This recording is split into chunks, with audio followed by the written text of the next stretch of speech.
Jess, welcome to the Microjig shop.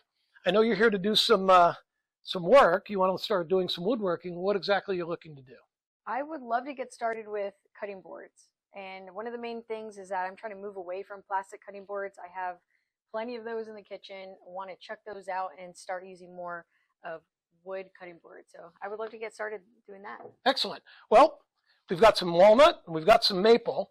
Great materials for cutting boards. They're tight-grained, straight-grained woods. They don't have really open pores, so they don't absorb a lot of moisture. And most common woods are actually antibacterial as well. They actually are better than plastic cutting boards for health and safety. So we're in the right place. But the first thing we got to do, we've got some rough lumber here. These boards were sawn at a mill, but they haven't been processed yet, and we obviously can't make cutting boards out of what we've got here. So today we're going to work on the proper way to process this stock, okay? Great. So looking at the board, the first thing we're going to have to do is we need to join a face. We need all four faces, the two faces and the two edges of these boards, parallel, flat, and straight, and square to each other. Otherwise, we're not going to be able to glue them up. So we're going to start back here at the jointer. Okay. And this tool is designed to do exactly that. Now, the first thing we're going to want to do, though, is this piece is not perfectly straight and flat. So we need to flatten the back side. It's a little bit curved this way. There's a little cup here. And there's about 1/4 of an inch between the ends and the center. Now, we can joint this board as a single piece. We've got a big enough tool to do it. The problem is if we do that, then the bow that's in here, we have to remove the equal amount from both ends. It's about 1/4 of an inch on this board, maybe a little bit more. So we would lose all of that material to get it down to flat. But because we're doing cutting boards, we don't need it 4 feet long like this piece. We're going to cut it down into more manageable sizes, a little bit bigger than we want the cutting boards to be. And then that way, we only need to remove about half the actual bow that's in here, or even a little less. So that'll save us some material. Cool. Yeah. But before we get started, we got to talk a little bit about safety. So the first thing I'm going to do is remove my watch because we don't want any jewelry hanging off our wrists. We don't use gloves in the shop, even though we're handling wood that might give us splinters, because if the glove gets caught, it can drag your hand into the tool, and we don't want that. No way. We don't want, I've got my hearing protection here, but we don't want dangling necklaces. You've got yours tucked inside the shirt. That's excellent. And if we were in a cooler environment where we were wearing long sleeves, I always like to roll them back up onto the forearms. We don't want anything that could dangle or get caught in any of the machinery. And then, of course, we're going to have hearing protection and eye protection. Yep. Check, check. In the shop, your brain is the biggest safety device you've got. If you use your brain and think about what you're doing and are careful, you'll usually be safe. Okay. So, Jess, what we're going to do is we're going to use the jointer to flatten the face of the board, and we're going to make one edge parallel or 90 degrees to it after we're done flattening the edge. And the jointer is a machine that's designed specifically to do this task. There's a cutting head here, and the outfeed table that the board runs onto is set to the same height as these cutters. So as we push our board across, the infeed table is a little bit low, and we can set that for how much of a bite we want to take. But as it moves onto the outfeed table, that's where it's going to get stabilized and guide the rest of the cut. So the process is, the first thing we want to do is we want to look at the grain on the edge of the board. And if you look, you can kind of see that it's coming down and toward me like this. You see that? That's how we want to feed it through the machine, because the cutting head is down here, and as it cuts, the grain is falling away from the cutting head. So if it tears out, it's going to tear out down and out where we're going to cut. If we were to do it the other way, with the grain running up, then if it starts to tear, it can tear up into the board, and we would have to keep working it. Yeah. So you always want to look at your board and orient it. And if you can't see the grain on a rough cut, you may not be able to. We could always take a pass on the edge to expose the grain. But here it's pretty obvious. Yeah. So what we're going to do is we're going to set our depth. Right now we're set to about a 32nd, so we're going to go a little deeper than that. I don't want to go too much. I only want to remove what I have to because we want to preserve as much of this thickness as possible. Mm-hmm. We're going to turn the machine on, and then this blade guard covers the blade until the part comes in, and then it will start cutting. And you're going to watch as I do it. You're going to see me. I've got my grip blocks in the way to hold the board. I'm not really pushing down so much. I want to be pushing more against the back of the machine, against the fence, so that with thinner boards, you don't want to flex it down into the blade. You want to let it have the bow, because that's what we're trying to remove. Exactly. But as soon as you're past the blade, then we want to transfer all the force to the outfeed table, because again, this newly flattened face is going to ride on there, and that's going to guide the rest of the cut. We still have a hand back here, but as it moves forward, you'll see me transferring, and I'll step forward and transfer my weight to the outfeed table as soon as possible. So let's go ahead and try that. Hearing protection on. Got it. I'm going to turn the vacuum on.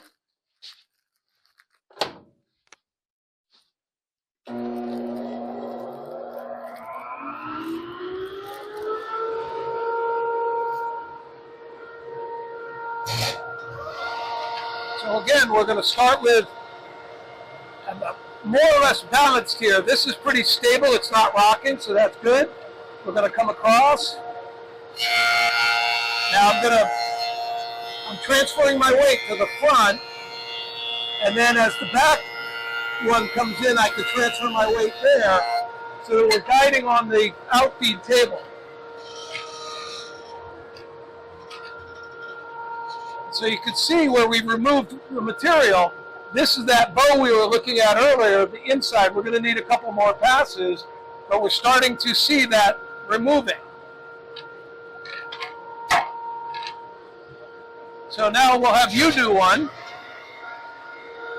So with your right hand, you're going to guide in, and you're going to keep the pressure there to start with, and as you come forward, then you'll transfer it to the left hand, or the right hand, as you go through.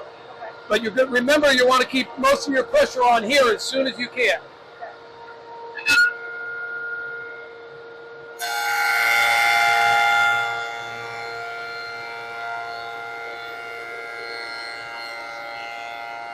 Push down a little bit and back toward the fence, and let it make its way through.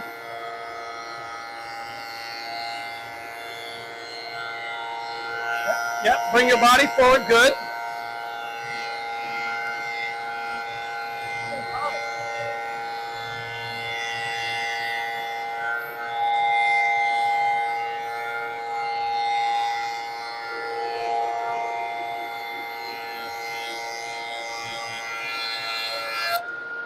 Excellent. Now we can check it again. Okay, we're getting close. Okay. Now these burn marks here, and you can smell it. Yep. Maple burns very, very easily, and that's because we're going so slow. Okay. And that's not a problem. You don't have the same body mass I do, and because I'm taller, yep, I'm able to put more force on it. So what I'm going to do is I'm going to reduce the cut down a little bit. And it should be a little easier to pass through. Okay. The other thing we can do is let the hooks on the back of the grip block come here. Yep. So you can use this one to push, but put your weight here. Got it.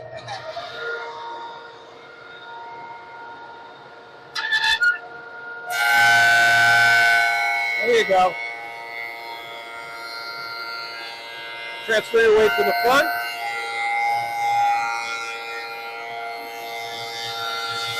Excellent. Take it all the way through so you're not exposing the blades. And then let's see what we got. Okay, that's flat and smooth. There's a little bit of a burn mark, but we're not going to worry about that. We'll get rid of that in the planer.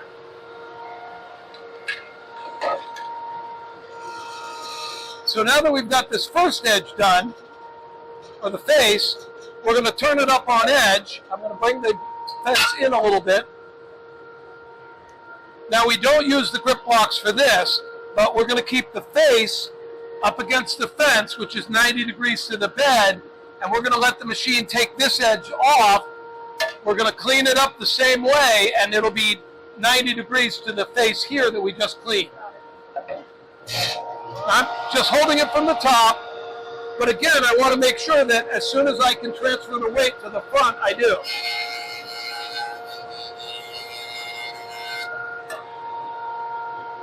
You can see we're already making that thing, that cut.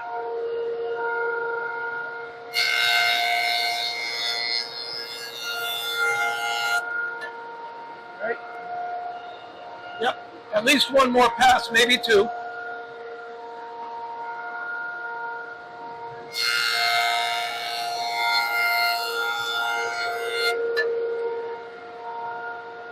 Excellent. Now what I like to do, we ran it through this way when we started, so I'm going to mark the wood.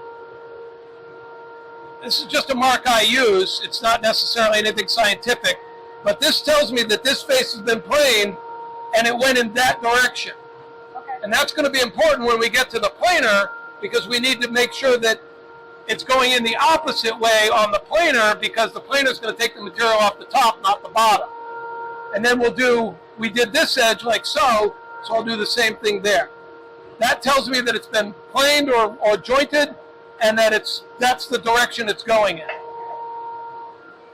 All right, so we're going to go work through the rest of our boards here, get one face and one edge planed, and then we'll make our way to, or jointed, we'll make our way to the planer.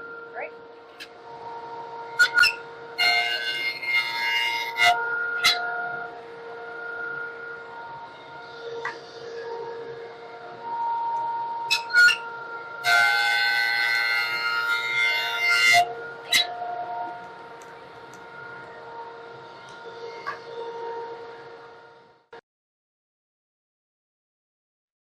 Okay, Jess, so now what we're going to do is we're going to go ahead and plane these boards to thickness, and that will make the rough top here smooth and parallel to the bottom that we already have. We're not going to worry about this other edge. We'll take that off when we cut it at this table saw. But this was the grain direction. This was the direction, we marked it, that you went over the planer, like so, or the jointer. The planer, we're going to be doing the other face, but the grain is going the opposite direction because it's on the other side. So what we want to do is feed this through so that that's backwards down on the table. And then the other thing that's different is on the planer here, the cutter is at the top, not at the bottom. So we're going to take some off here, and you're going to see, because it's bowed this way now, you're going to see it removing from the middle first and working out to the ends. It's almost the exact opposite process of what we just did. Yeah. But between these two machines, we'll get stock that's prepped properly. Now, you'll notice there's a stop here. We're going to roll the unit down until this can go under that stop. That's roughly where you want the head to set to make your first cut. But we also don't know that all four of these pieces are the same thickness. So what we'll do is we'll just do a quick check on each one and make sure that it's going to go underneath there, because we don't want to get it stuck halfway through. It's not the end of the world, but it's not convenient. All right, so it looks like everything will go through that way. This one's already stuck. And we're going to make sure that it's going the right way. So now what's going to happen is, that's what these rollers are for, by the way, so you can feed the work through, then put them back on the roller to feed them through again. So what we're going to do is we're going to go ahead and run this, and then in between each pass, we'll raise the bed up, which will cut a little bit more off, but we'll do all four, and then we'll raise it up one, we'll do all four, and we'll raise it up one. So again, I've explained it, I'll show you, and then you can do it. Great. All right, let's get the dust collection started. Put on your hearing protection.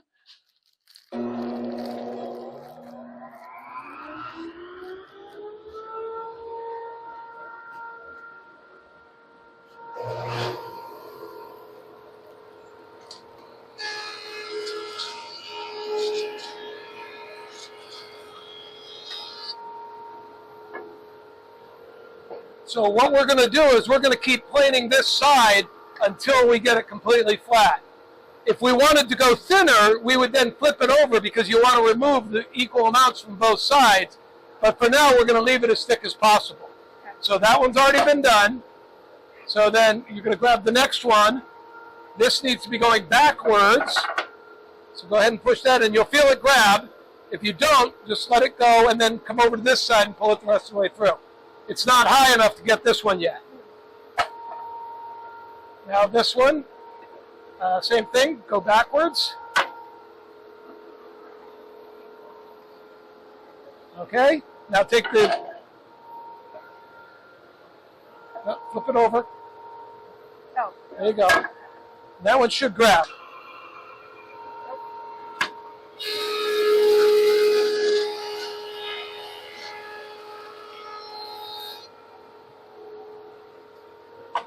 Now we're going to turn this half a turn. It has, this one doesn't have any marks on it, although there's measurements right here.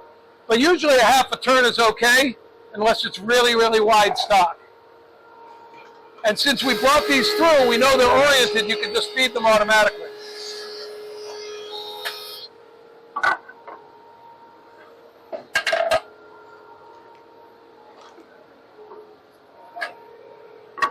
And notice I'm stacking them in different piles, so I remember that this is the pile I'm working. Yes.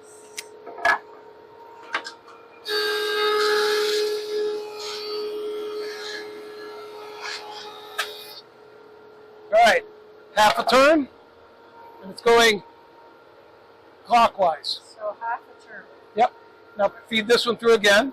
And if you angle it just a little bit, it'll grab the corner first and it feeds more easily.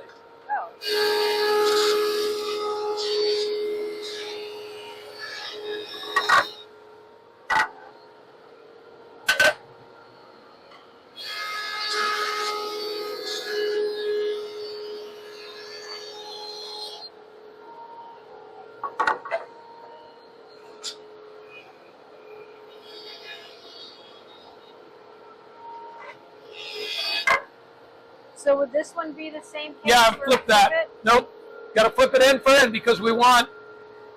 Oh, I see, yes. Yeah, we want the grain. Now this is the side that's cutting like it was on the jointer. You want it going the same direction.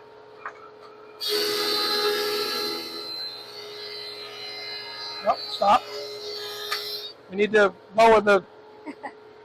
Get ahead of myself. Yep, there you go. Now you can flip that again, end for end. End for end, got it. Remember the angle. Yeah.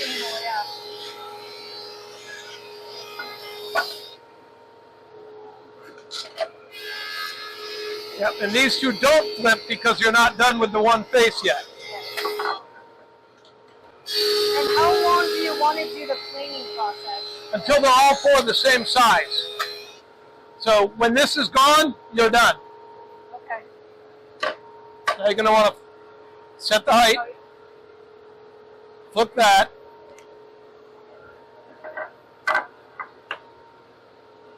Angle. There you go.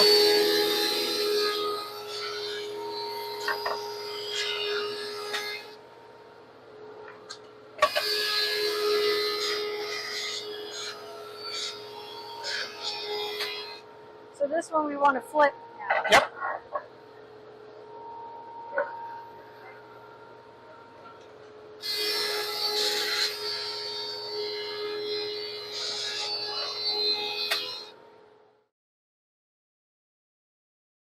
All right, Jess, so we've got our wood initially prepped.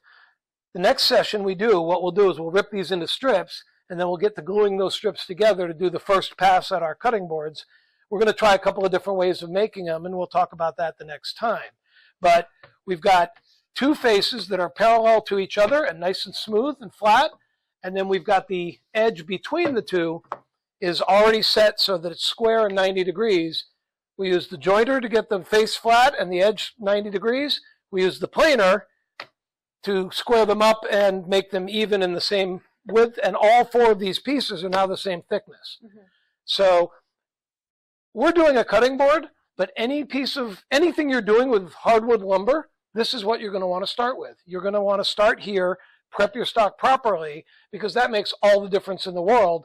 When we go to glue these pieces together, after we cut them, we may use the jointer again to make sure that you know, when you go to glue it together, you get a good solid joint with no gaps, because although you can use clamps to squeeze a gap out, that just introduces stress, and we don't want that. This is actually quite good. You can see there's a very, very nice clean line here. Yeah. So we're off to a good start.